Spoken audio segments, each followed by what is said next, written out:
All right, listen, welcome to our first, our first live workshop. So here's the deal, whether you're on YouTube or Facebook Live, wherever you're at, this is our first time in the Allies Network to do a live workshop, which are conversations, they're real conversations for real pastors. And so here's the question we're going to ask today.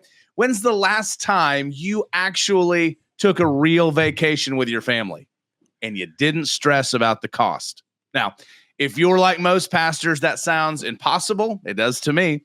But today we're going to change all of that. And we're going to be talking about how you can start traveling for, wait for it, free.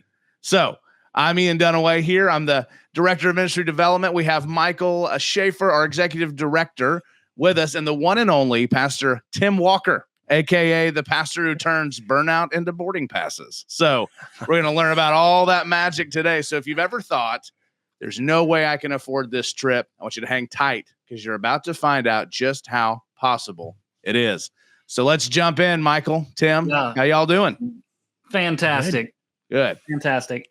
Ian, you mentioned it already, but man, this is our first one of these we've done. And so we are excited with G6 Allies. Based on Galatians 6:2, our ministry, our mission is to help carry the burdens of one another, particularly those of pastors and their families, because they carry, you guys know, the burdens and the struggles and the weight that is on the shoulders of ministry leaders, of church leaders.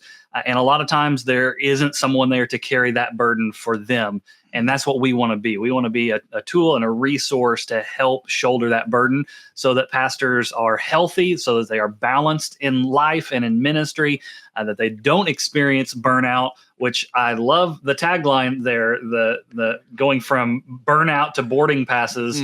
I don't know if you've used that before or not, Tim, but that's a freebie. I've not, and if he's not yet it's $1 a use. I just might have to take that and run with it. Maybe some royalties in there. We charge $1 a use. That's all I'm saying. There you go.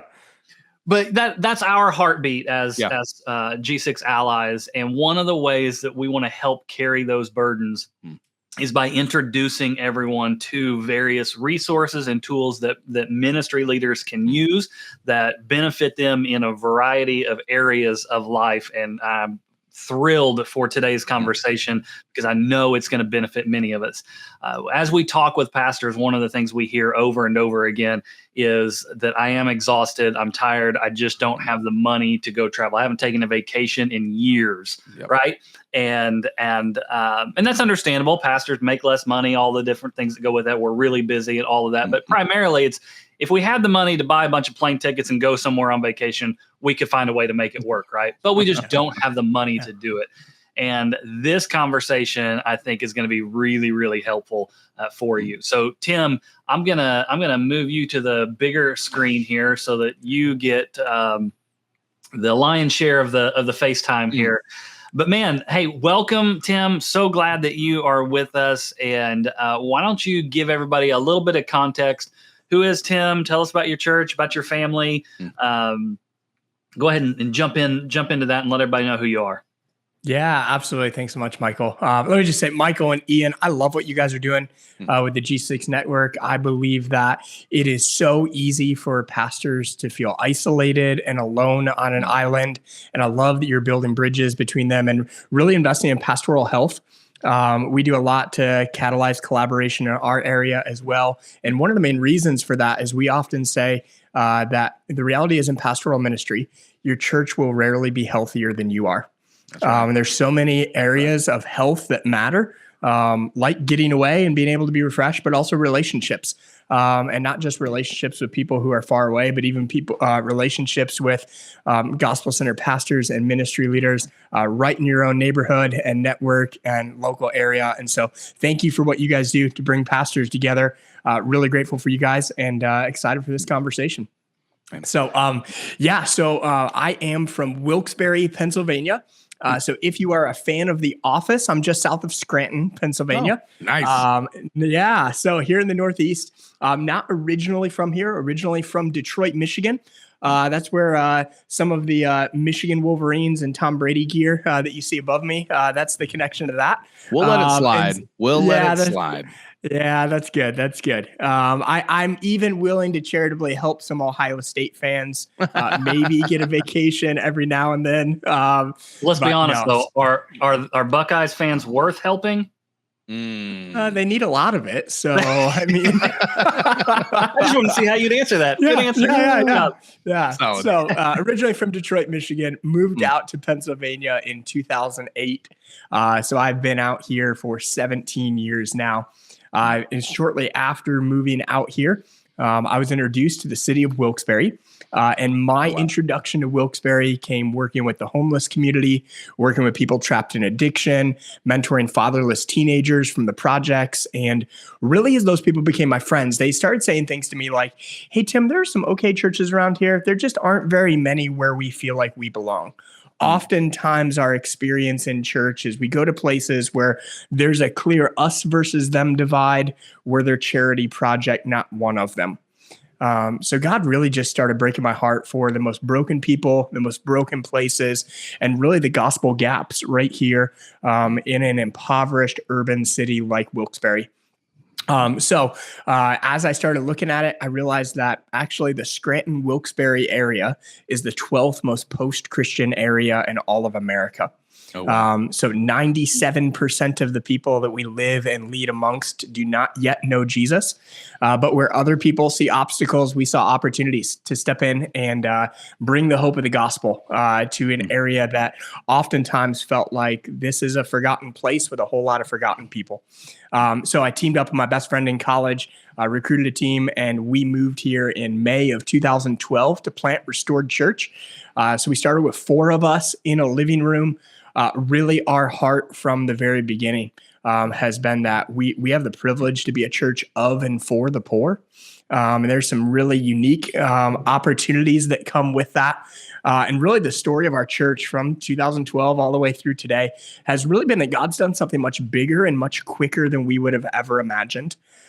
Probably my favorite thing to celebrate about the journey that God has had us on is that we've celebrated almost 220 baptisms. Oh, wow. And it has been incredible seeing people that Jesus has just radically transformed. Our church is really unique, not just in that we're a church of and for the poor primarily, but beyond that, we're also a church that's primarily filled with first-generation Christians that Jesus has rescued out of addiction, gangs, prostitution, homelessness, prison, atheism, Satanism, and everything else in between. So we just have a burning passion to be able to reach those who are where we were and are so privileged to play a small part in something much larger that God's doing in our area. So it's interesting. I actually started out in ministry single. So I met and married my wife at our church. So my wife, Heather, came to our church the week before our grand opening and took a huge risk a few months later, and she dated her pastor. Then she said yes when her pastor proposed to her. And so we got married in the fall of 2015. So we are coming up on our 10th wedding anniversary. I'm a girl dad. I've got 2 girls. My oldest, Lucy, is 8. My youngest, Emily, is 6. We live right here in the community that we have the privilege of leading in. And we just love the opportunity to be able to incarnationally invest and be rooted for redemptive participation right here in the community. And so grateful for everything that God's given us the privilege to be a part of. That's incredible. Yeah, thank you so much for sharing that. Listen, we're excited, man, to get down into it. It's always cool to see pastors that are doing God's work, doing ministry, doing well, and serving and helping others as well. I mean, that's just, we don't hang together. Man, nobody knows what we're going through usually other than us. And so, man, thank you for taking the time to share that story and to share who you are. I'm excited for us that we're getting some chats coming in, and so. I want to encourage you all as Michael and Tim start discussing and talking about how we travel hack. It sounds illegal, but it's not. It sounds like I'm a hacker. I'm a travel hacker. But the only island we want you to be on is the one that you fly to when you travel hack. So if you have questions or you have comments or you love the jokes and the discussion and the wit, we want you to put them in here because I'm going to be checking those and we're going to bring them back up. So putting a question at any time is super helpful, and we'll do our best to get to everybody's in the chat. But Michael, Tim, take it away. Yeah. So Ian, can I just say that in the spirit of shaping student ministry, I love to see that your student ministry is shaped by a fantastic sense of humor. That's great. I love it. that is true. It's all that matters. It's also shaped. I always say, just because of Buddha, I have the body of a god, just not the god that I worship. So there's a lot of shaping going on, man. I just want to sculpt. I need sculpting student ministry for bodybuilding. Can we find somebody do that? We get Jonathan Bees on here at one point to talk about sculpting student ministry. We might do that. We might do that. Oh, very good. Well, impressive. All right, so let's talk travel hawking. Travel hacking. That's when you get the tickets and then try and sell them outside of that is illegal. I got two. I got two for Fiji. Yeah. Travel hacking. There you go. Go ahead and, since now we've framed it as something maybe quasi illegal, why don't you explain to us, Tim, what is travel hacking? Yes, absolutely. So I promise you, travel hacking is not a scam. It is not illegal. It is completely legit. The reality is we all have hacks that we enjoy in life and leadership. And as leaders, we typically become quite adept at figuring out what are the hacks that are going to make us more effective and more efficient in life, family, ministry, and beyond. So unknown to many people, you actually have the opportunity to hack travel as well. So travel hacking is strategically layering and leveraging credit card rewards on everyday expenses in order to be able to enjoy thousands of dollars in free travel. So I've had the opportunity to do this for a number of years. And it's been a huge gift to our family. Reflecting on my story and kind of where travel hacking came in, here's kind of how we entered into it. I told you a lot of the exciting parts of ministry in my story, but it was equally exhausting finding ourselves in a place where it just felt like being in such a high trauma, high intensity urban ministry that we were perpetually crushed under the weight of compassion fatigue. We barely made enough money to live on. We just kind of skated by paycheck to paycheck. And so we never really made enough money to travel. And so what it felt like we had to beg, borrow, and steal every year just to get a vacation. And our vacation was contingent on who would take pity on us and in order to help us out. And so to be clear, there were some really generous, godly people who I'm grateful for that gifted us some really refreshing vacations. But that wasn't always the case. I remember the trip that broke me. Most of us in ministry have seen some version of those free or discounted pastoral housing, pastoral vacation options that float around. And I'm grateful for those. Those are a gift and are useful in some ways. But what I very quickly found is the best options typically go pretty quickly. You got to be like 12 months out to the day in order to be the first one through on the phones. Some pastors retire before they get there. Yeah, exactly. Sometimes there's a great place that will give you a very limited stretch of time. So you might get a night or a weekend, but it's hard to find something that's really good and gives you some longevity to actually be able to unwind and relax. So I remember one year, somebody gave our family a beach house down near the Atlantic Ocean in New Jersey. I was super excited. A beach house, 10 days. We were like, man, this is going to be incredible. We get down there and we found this place was literally mold-filled, mosquito-infested. Oh. And I remember I was so discouraged. Like my wife and I spent 2 full days just cleaning that disgusting place. I remember coming back from that vacation and those 10 days more exhausted and more discouraged than when I left. And I remember thinking as a dad going, man, I don't want to I don't want my kids to grow up and go, hey, remember how dad always took us on crap vacations because we were in urban ministry and we could never afford anything better. Yeah. And so it brought me to a point where I started searching, trying to figure out what can I do to solve this problem that our family perpetually has, where every year we just aren't able to travel and we never know whether or not if we're going to be able to get away and where that's going to be and, how good or bad that option might be. And so I started searched for quite a while. And along the way, I found travel hacking. And to be honest, when I first found it, I was like, no, hold on. This is too good to be true. What's the catch? I don't know about this. So this, for me, this really didn't start as like a business endeavor or anything like that. This really just started as a solution to our family's biggest problem in ministry. Now, years removed from that, what's been incredible is now we've gotten to the point where we have the freedom to be able to travel wherever, whenever, however much we want. And we don't have to fight blackout dates. We don't have to worry about, we don't have to worry about whether or not we're going to be able to afford it. We're not stressing out about the cost, all kinds of things. And so it's just been an incredible opportunity. I'm really grateful for it. It has been quite the journey that we've been on. That's incredible. Awesome. Well, so let's dig a little deeper into travel hacking. Why don't you just kind of tease out for us how it works? Like if you've never heard of travel hacking before, and this is the first time you're encountering that idea, give us kind of the layman 30,000 foot view of what it is, and then we'll dig into some of the specifics of it as we go. Yeah, absolutely. So I think in a lot of ways, I think one of the things that I often encountered when I first found it is I was like, man, this appears to be really complicated and complex. And I'm busy and stressed enough without having one more thing to figure out. Then I got into it and I was like, oh, wow, this is really like quick, simple, and easy.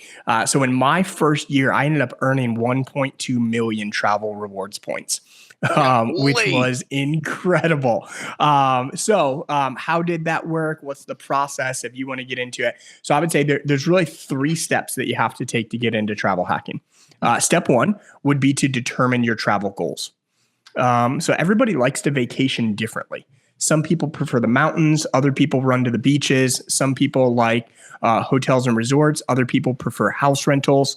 Some people would rather get on a cruise ship than get on a plane. However you like to travel, whatever size your family is, whatever preference you have in terms of what you find refreshing, travel hacking works because there's really no one size fits all option. It's not limited to a particular form of travel. So starting out, you've got to determine your travel goals. How do you want to travel? Where do you want to travel? What type of travel would you enjoy? And the cool thing is when you do that, you can dream big. Don't think like, hey, we'd like to get a $150 hotel room for the weekend, for the first time in 2 years. Dream big. Think about where and what would be actually refreshing and replenishing to you. Where would be the type of place that you would really enjoy? So start by determining your travel goals. That's step 1. Okay. Step 2. And before we get into step 2, can I ask the chat to put in the chat what that city is? Where's that dream big place that you want to go? Yeah, give us a city. I want to go to Wilkes-Barre, Pennsylvania. I want to see majestic Wilkes-Barre. Yes, there you go. I'll tell you, that's probably the first step is the one that gets me every time because I don't think through that. Like I go, man, a vacation would be nice. And then I don't. My wife would just live on a beach. If you've got travel hacking for living on a beach for the rest of your life, my wife will do it and I'll visit her. But I think that's an important question. And I don't even know if I would have thought those things were that different. Like I would have thought, oh man, you just do it. So that's important. Yeah, there we go. All right. Somebody wants Jonathan to go to Halstead. Prague. That was me. I kicked things off for us. Jonathan Halstead wants to go to Bali. Oh, surf trip to Bali. John. Nice. I've never surfed, but I would go with you for sure. Yeah. Listen, I'm not a surfer and I didn't feed this to Michael, but Michael, I'm actually going to be in Prague in a month. Are you really? My wife and I for our 10th anniversary. Yeah. My wife and I for our 10th anniversary travel hacked a 2-week trip to Europe. And so we're going to spend some time in Prague, which is cool. There we go. Ronnie wants to go to Scotland. Yeah, that sounds like a ton of fun. Love Scotland. Yeah. I guess 2 to 3 weeks in New England, in the New England states, which is kind of just like a regular state when you compare the size. So not a hard trip. Well, a dream trip to Europe or New Zealand. I know a few guys that have been to New Zealand, and that seems unattainable to me. And I know it's not. And we're going to talk about how it's not, but that just seems like that's one that I wouldn't even put on a list because I'd just be like, I can't get there. Yeah. So I think, Ian, that's an interesting point because I think so often because we're used to like living on the margins with no margins, we often kind of have this like scarcity mindset. And so it's hard for us to dream, and it's especially hard for us to dream big because we're not used to dreaming. We're used to creatively cutting corners. That's right. That's right. And so we have this like cynicism and skepticism that we call realism.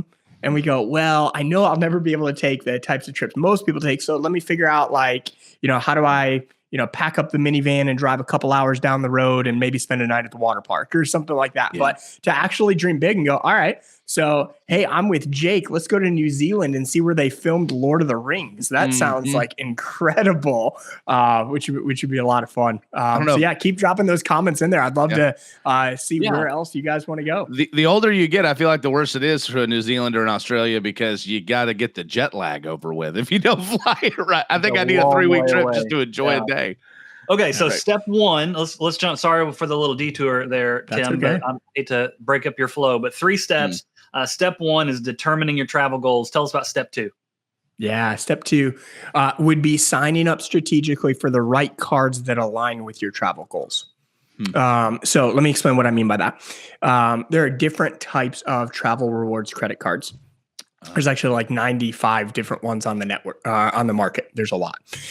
But you got to think through like what type of cards would actually align with your travel goals. So if you're somebody who's terrified of flying, a card that offers really good flight benefits probably isn't going to help you out too much.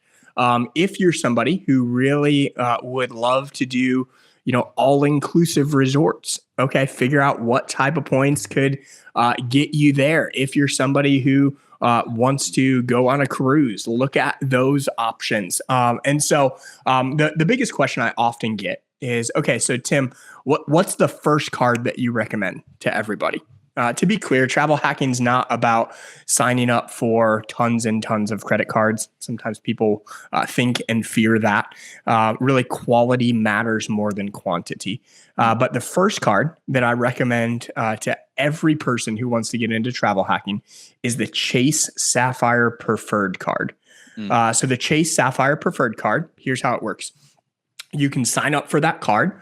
And if you spend $5,000 in your first 3 months, you'll get, actually right now, if you sign up this month, you'll get 75,000 bonus points with that.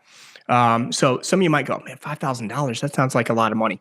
Don't get overwhelmed by that number. If you spend $1,700 a month on gas, groceries, insurance, your cell phone bill, your subscriptions, dining, whatever else. Some of you might be on a shoestring budget. I totally understand that, like not being a high earner, not being a high spender myself. But really, travel hacking isn't about spending more money. It's not about spending money you don't have. It's simply about channeling the money you're already spending through the right cards. So let's say you do that with the Chase Sapphire Preferred card. You spend $5,000 in your first 3 months. You now have 80,000 points that you have to use. But let me share with you a tip that will more than double those points. So most people, when they sign up for credit cards, one person signs up for it and they add on their spouse as an authorized user. If you don't do that, here's a way you can easily double your points. So let's say you sign up for the Chase Sapphire Preferred card, you spend those $5,000 in 3 months, you get your 80,000 points, and then you refer your spouse to get the exact same card. So they're going to get 80,000 points when they meet that $5,000 spending requirement. And then you're going to get a 15,000 point referral bonus. So that means just by you and your spouse each sign up for that one card, which is the best card that every person getting into travel hacking can start with. You are now sitting on 175,000 points. Let me put that in perspective for you. You could cash that out for $1,750 in cash back. Wow. Just by making that one move.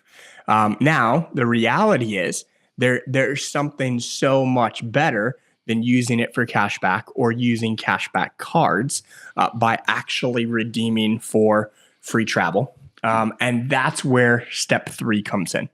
So step 1, determine your travel goals. Step 2, sign up strategically for the right cards that align with your travel goals. And I would say the Chase Sapphire Preferred card is the best card that any person can sign up for starting out. Step 3 is then maximize those rewards for free travel. So here's where a lot of people really get off. A lot of people go, hey, I've got some measure of familiarity with like points and miles. I've earned airline points. I've used some, or I've earned airline miles. I've earned some hotel points, and that didn't really do a lot for me. Okay, that makes sense because most people don't know how to maximize the value of their points. So what you find is that not all points are created equal. Here's what I mean by that. The value of those points can be significantly more than what you would think redeeming it for cash back, or even worse, if you redeem it for gift cards or something like that. So let's run with the example of the Chase Sapphire Preferred card. Let's say you take my advice, you and your spouse go get that card. You're sitting on 175,000 points. Where could you go? What could you do with that? Well, that would get you, let's see, I think that would get you about 40 nights at a hotel right across the street from Universal Studios in Orlando. That could fly you and your entire family round trip pretty much anywhere in the country. You could be able to rent cars with that. You could be able to pay a pretty good chunk down on a cruise if you wanted to do that. You could do what my wife and I did. So here's what my wife and I did. We took about 175,000 points, 175,000 Chase points in March, and we used it for a birthday trip. So for us, our birthdays are 4 days apart. Wow. And so, yeah, it's kind of fun. We always have this like tradition. Hey, let's get away for our birthday. And now that we travel hack, we don't necessarily have to cut corners on that like we used to. So this year we said, hey, let's do something crazy. Let's go to a Cancun all-inclusive resort. So being here in the Northeast, it kind of feels like we don't see the sun for about 6 months out of the year. It's like borderline frozen tundra here. It gets really cold. And you get to a certain breaking point where you're like, hey, I want to escape the cold. Well, our birthdays are in March. So by that point, we definitely have cabin fever, want to break out and get some sunshine. So in March, my wife and I hopped on a plane. I think it was 15 degrees when we got on the plane in the Northeast. When we got off the plane in Cancun, it was sunny and 85 degrees. So we went and we stayed at an all-inclusive oceanfront resort in Cancun for 4 days, 3 nights. I ate filet mignon multiple times a day at this place. They had all kinds of incredible food. The rooms were so comfortable. Best sleep I think I've gotten all year was in Cancun. That was great. Well, this place normally retails for $1,500 per night. That's the level of expense that this place is at. Plus, it would have cost about $1,000 to fly us down there. So this is about a $5,500, $6,000 trip. We got it for about 180,000 points. Well, so you didn't put you didn't have to book that all trip on your credit card and go put yourself into debt to go enjoy a great vacation. We didn't pay a dime. You did this entire $6,000 getaway with your spouse and didn't pay a dime for it. That's amazing. So let me just real quick. Let me just do some quick math real quick, just to show you.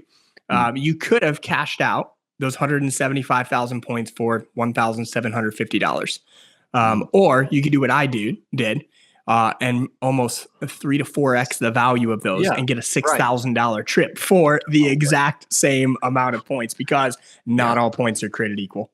That's great. So spending those on like redeeming those for gift cards and things like that really undervalues the point system, doesn't it? So travel is kind of the better bang for your point, right? Yeah, absolutely. Okay. So I had a friend that looked and said, oh yeah, those points you're using. Yeah, that's how my wife and I go on date nights. And I was like, what are you talking about? He was like, oh, I just redeem those points for gift cards. Yeah. And I was like, dude, that's like the worst way you can use them, because you're getting less than a penny per point value. The reason why you get all kinds of emails in your inbox advertising, hey, cash in your points for gift cards, is because when cheaper. you do that, the bank wins and you lose. Yeah. Well, tell me this, when you were, so and by the way, as you're watching this and you have questions about this stuff, listen, put it in, do it as we're talking, and I'll keep saving them. But when you sign up, and brilliant idea, by the way, I never thought about referring my wife as a partner. I want to see if I can refer my 3-year-old son too. But outside of that, I could have 250,000 points if I refer my dogs. But all of that to say, how often does it pay out? Do you get those points in? Is that a yearly thing? Is it a one-time bonus? How does that tend to work? Yeah, absolutely. So that's a great question. There are really 2 types of bonuses. One type of bonus is a welcome bonus. That's a one-time at the beginning of the card, spend a certain amount in a certain amount of time, and you get a large amount of points. So what I described with the Chase Sapphire Preferred card, that would be a welcome bonus. The other type of bonus is a category bonus. And so what's great is you can earn some really significant points just by using your cards, the right card in the right category.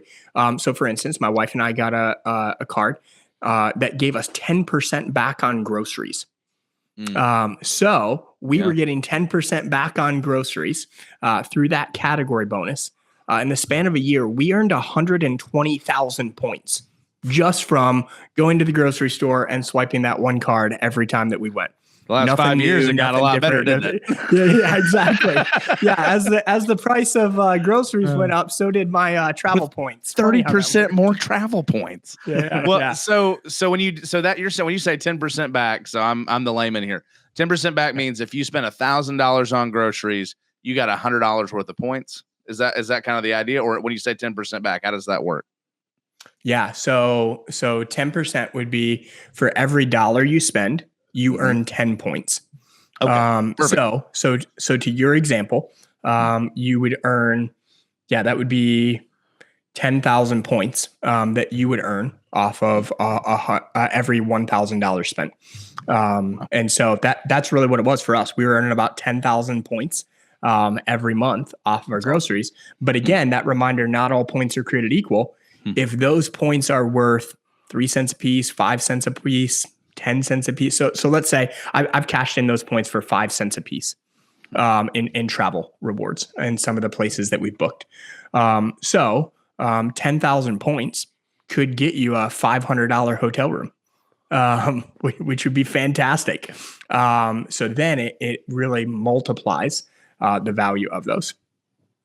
Jacob asked a great question here. So 75,000 points, he says, for signing up this month is great. But is there a different time of the year that you would potentially gain a higher value of sign-on points? So is there a different time of the year that you would get more points for signing in? Yeah, that is a great question. So yes, the welcome bonuses do fluctuate. So you do have at times right now that 75,000 point bonus is actually an elevated bonus right now. The base bonus is 60,000 points that you get with the Chase Sapphire Preferred card. 75,000 points is pretty great. That's a pretty good elevated offer. I think one of the things I've learned is I'm definitely the optimizer. So for me, sometimes I can get trapped in decision paralysis going, oh man, is this really the best one? Like, what if I wait another month? Is it going to get better? Oh, I know it's elevated, but maybe they'll come out with an even better one later on. And I can get trapped in this like optimization spiral. And what I've found is the best time to start was yesterday. So the longer you wait, the more you're missing out on points. And sometimes you can wait for the bigger bonus and you've actually sacrificed the points that you could have been earning between now and then had you just gone ahead and got the card. But for those of you that would say, hey, this is really interesting, I'm really interested into this. Yeah, I would say go ahead and grab that Chase Sapphire Preferred card in the month of July, because this is a great time to start. Love that. Okay. Does that change monthly or are there different categories or anything like that? Does what change the welcome bonus or the category bonuses? That's what, Lacey Claypool's just following up. If does anything change monthly? Or are there different categories she needs to be aware of when it comes down to which cards you're getting? Anything that you'd say to that? Yeah, that's a great question. There are a couple cards that rotate quarterly. They're category bonuses. I'll be honest, I don't really have the time or energy to be able to keep up with rotating categories. I want something as clear and as simple as possible. And so I would say for 95% of the cards, you're locked into the same category bonuses long term. So we've got a card right now that gets us 4 points back on dining forever. Like that's not a rotating category. That's not something I have to wonder, are we in the right month or the right quarter? It's, that's the one that we use when we're going out to eat or something like that. And so, yeah, it's a good word. Yeah. So we got about 20 minutes left and I want to allow some time. We're kind of doing the Q&A as we go, but I want you guys to throw all of your questions in there for Tim. We've got Tim as a captive audience for 20 more minutes. So drop your questions in the chat. We will get to those. So I want to allow some time for that. But I also want to make sure that we cover everything that is crucial for you who are just now experiencing this for the first time. And then Tim also has a really cool offer for you guys at the end that we're going to come back to. But before we get to that, Tim, I'm going to kind of put you on the spot a little bit here. I know just from my limited experience with travel hacking, and I'm a certified financial education instructor. So dealing with credit cards and debt and all that kind of stuff is in my purview. And one of the things that comes up repeatedly, especially for those pastors out there who follow a certain individual who is, the king of Christian finance right now, not to name names, but he will tell you you're stupid for doing this because credit cards are awful. They're not giving you free stuff. Don't waste your time on this. Personally, I disagree with it. I think that's a complete myth. And so I'm going to tee you up for that one. But let's talk about some of those myths around travel hacking and your response to the Dave Ramsey mantra on that.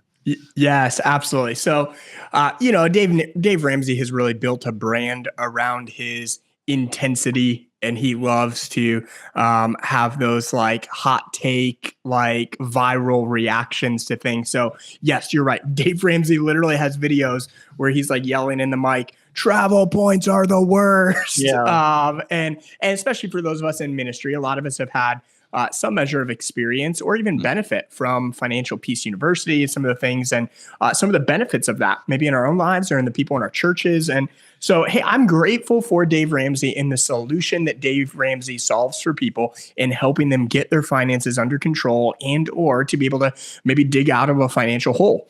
So I'm grateful for Dave in that, but I'm not somebody who thinks that we have to buy everything that Dave Ramsey says hook, line, and sinker. I think that we can take the benefits and use wisdom and discernment on the other side of it. So to be clear, I've never paid interest or late fees on any one of my credit cards. Everything that I do and everything that I teach is built off of a foundation of financial literacy and wisdom and responsibility. I teach people how to be able to just take the money that you're already spending and make your money work for you.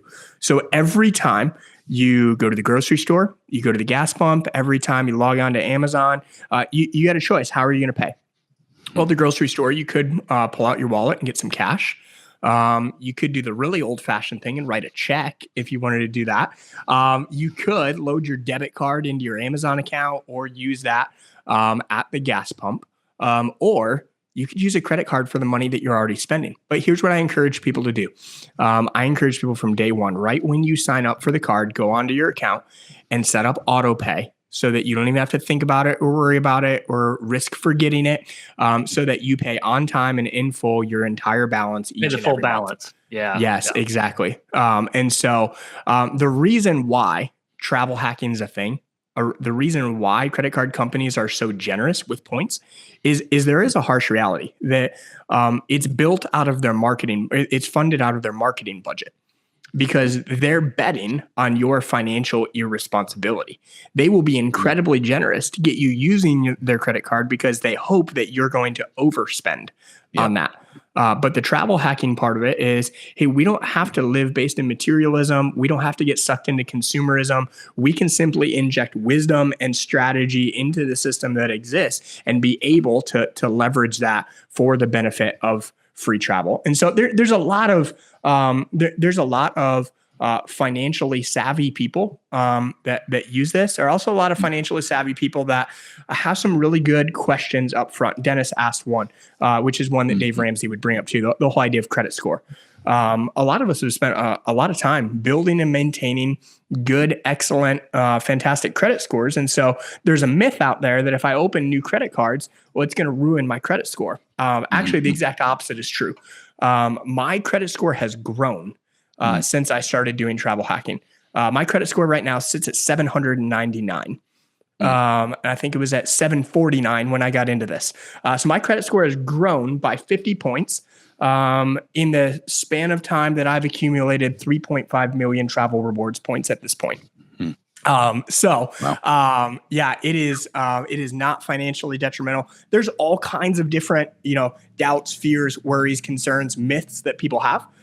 So actually, on my website, if you go there, I actually wrote a free guide called The Skeptic's Guide to Travel Hacking, where I walk through the 7 most common myths that most people have hangups about. And I wrote that because those were many of the objections I had to overcome before I was able to get into this. And I find that does a lot in order to kind of satisfy some of those doubts and fears along the way. Excellent. Any other myths that you're going to talk about some of those in that guide, and I'm going to post the link for that in here. But any other high level myths you want to address before we talk about what you are offering to people and how you want to help dig deeper into this issue for them and really teach them how to do this well? Anything else on that? Yeah. So I think the only other myth I would say is most people, many of us are busy, driven, fast-paced leaders who are trying to take things off of our plates, not pile more on. And so some people are like, I just don't know that I have the capacity for this. I don't know, seems like a lot of time, a lot of energy. It's really not. The great thing about it, because there's no one size fits all way to do this, there's also no one size fits all pace. You can do this at whatever pace, in whatever way, however fast or slow that you want. So you might just say, hey, I just want to start doing this. I just want to, dip my toes in the water, start doing this a little bit, start engaging it, and then build up over time. That's great, because even a small step can create a big step of rewards and opportunities for you down the road. That's awesome. Very cool. All right. So let's give people a next step, right? So I know you have got something really cool coming out in the next, is it next week? It is. Yeah. Yeah. So, launch week. Launch week is coming up next week. And you guys that are on this live stream, or maybe you're watching the replay of this later, Tim, tell us about your new course that you're offering that teaches people how to do this. Yeah, absolutely. So you can learn all about it by going to travelmultiplier.com.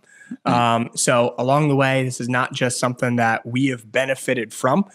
This is something where I created a business offering an online course and coaching to be able to empower other people to enjoy the freedom of free travel as well. So Michael just dropped a link there in the comments. You can click through that in order to get it. That would be awesome. So next week is launch week for me. I'm launching a brand new course called Becoming a Travel Hacker: How to Unlock the Secrets of Free Travel. So this course is built for people who are just getting into this. So in this course, you're going to go from feeling discouraged with your inability to afford travel to feeling empowered and equipped to take dream vacations for free using points and miles. The average family that goes through that course earns at least $5,000 in free travel in their first year, which is pretty incredible. And again, going back to that busyness objection, it's about 3 hours of on-demand content broken up into 5 to 15-minute modules.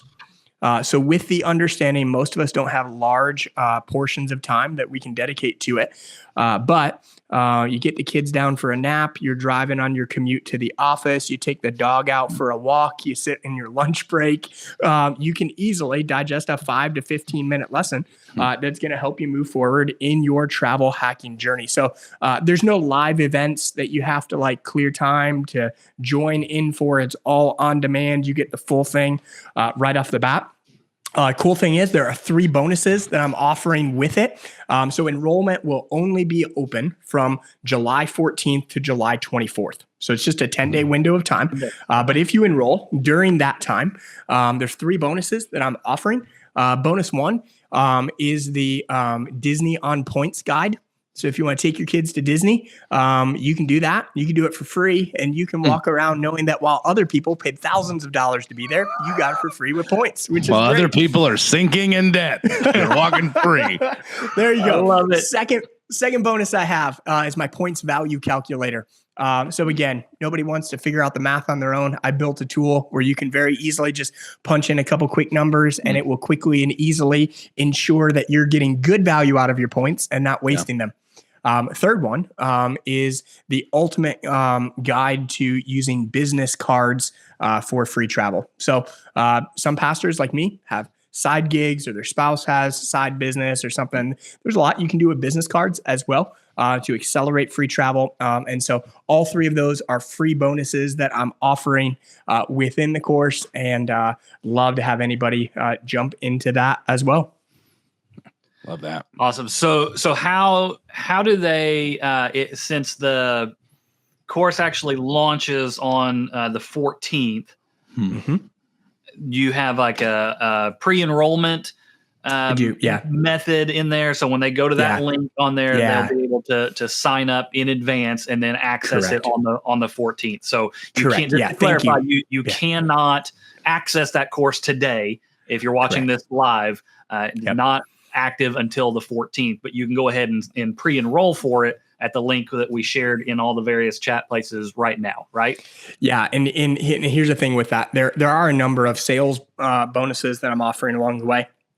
And so if you go on there even today, join the wait list.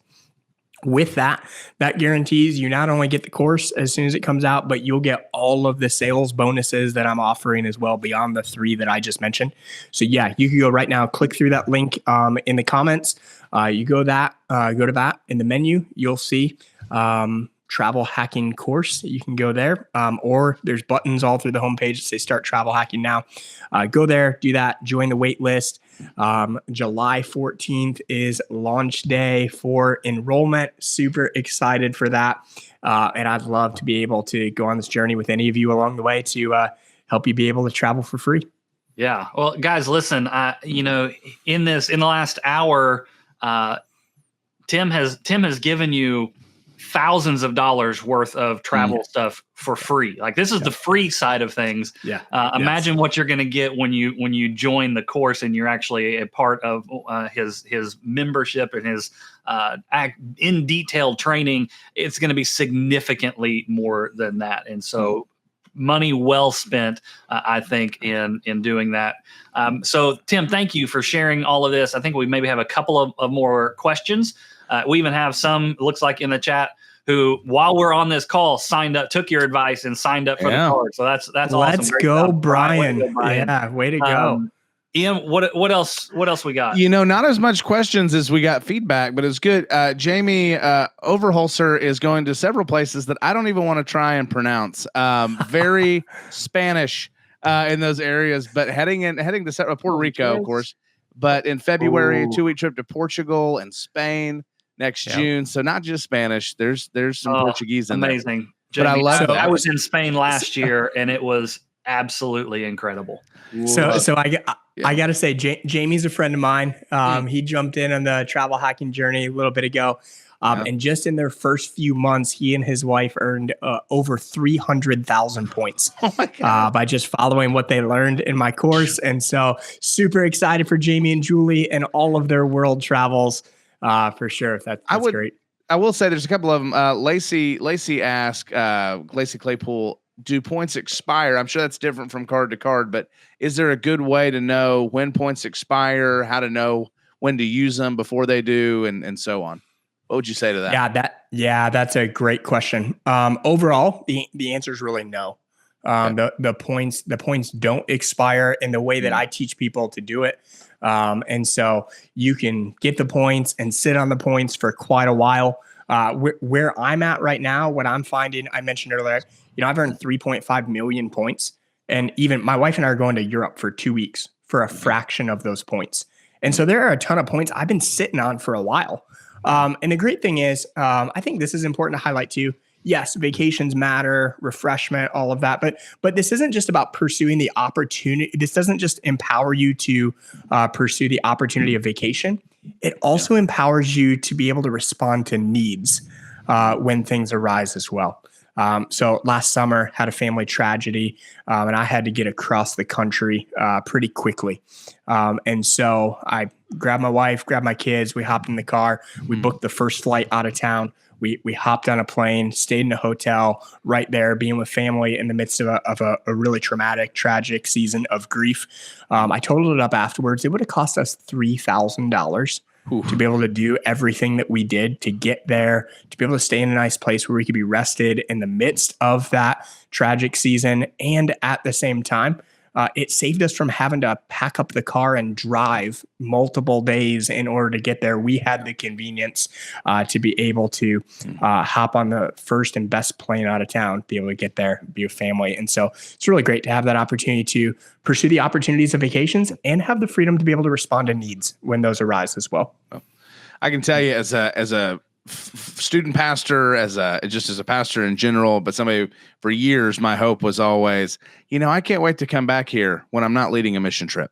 And I'm sure that is something shared by many people, many pastors specifically. But I love, we used to have a church that I was at a church for years that actually, I don't know if it was a Chase Sapphire. I want to say that it was because we had Chase cards, but Chase we would use all the points, like the church itself would travel hack before that was a term, and they would build it up so they could send staff for free to places. I don't think this is obviously for the pastor, but even for those of you that are pastors out there with other pastors you serve with or other people, my thought too is if you can save points doing this with your church, you could bless other pastors on your staff or other people that are serving even by just running your church finances. You've got to use a card. You might as well switch that over with your church, switch that over personally. But I watched just incredible, even on the ministry side of it be done well, just because somebody said, oh, hey, I could just use this card instead of this one. And so those are just great points, man. Great points. Thank you so much, Tim. Yeah, absolutely. I see one last question. Kim Vest. Kim. Yeah. Go ahead and read it. Kim just asked, can we share our points with family?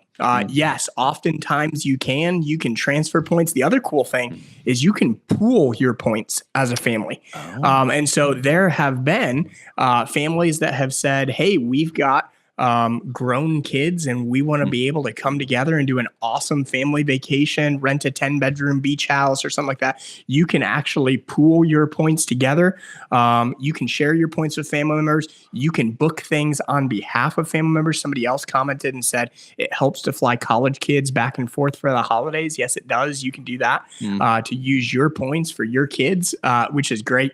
So yeah, all kinds of different things. I know that there are probably lots of questions. And so let me just say, if you have any questions, doubts, fears, objections, pushback that you want to interact about, feel free to drop me an email, tim@travelmultiplier.com. And let me encourage you. One of the biggest things I always encourage people to do is don't walk this journey alone. There's over 90 different travel rewards credit cards in the market. And it can be really stressful and challenging to try to figure out which cards are worth it, which cards to get, in what order to get them. And to be honest, the difference between getting it right and wrong is the difference in thousands of dollars in free travel. So I'll save you time. I'll save you mistakes. I'll save your points. And we'd be able to walk this journey together. And I would love to help however I can along the way. Well, there it is. This is our first workshop. Michael is, I think, came to a pretty successful. I think so. I think this is fantastic. Great way to kick things off. And so, Tim, thank you again for your time, for what you do, figuring this out. I mean, that's the sign of a great coach and a great teacher, is that you have gone through it, you've experienced, you worked out all the kinks, and you know how to do it, and now you're sharing that information with others that benefits them greatly. So I think there's a lot of families that are going to be blessed by the knowledge that not only what you've shared here, but then also in the course coming up next week. So I'm grateful for you, for your friendship, for what you are doing to help pastors, as well as ministering to families there in your neck of the woods. So thank you for joining us today. We will do this again on the first or the second Wednesday of every month. So coming up in August, we will do another one. We'll get you more details about that and who our guest is going to be on that one. But we want to do things like this every single month that benefit pastors, that help pastors and their families, ministry leaders. And again, you don't have to be a pastor to benefit from this, right? Like we've titled this, How Pastors Can Travel for Free. Obviously, Chase Sapphire is not going to ask you on your application, are you a pastor? No, well, then you can't have our credit card. That's not going to be a thing. So anybody can be a part of this. Our primary focus is aimed at ministry leaders, but anybody can jump in on this. And so, Tim, you're going to impact a lot of families because of this. So thank you for what you're doing. Guys, we're going to end the live stream here, and we will post the recording of this later for you to watch again. And so thank you all for being a part of this with us. Y'all have a great afternoon. See y'all soon.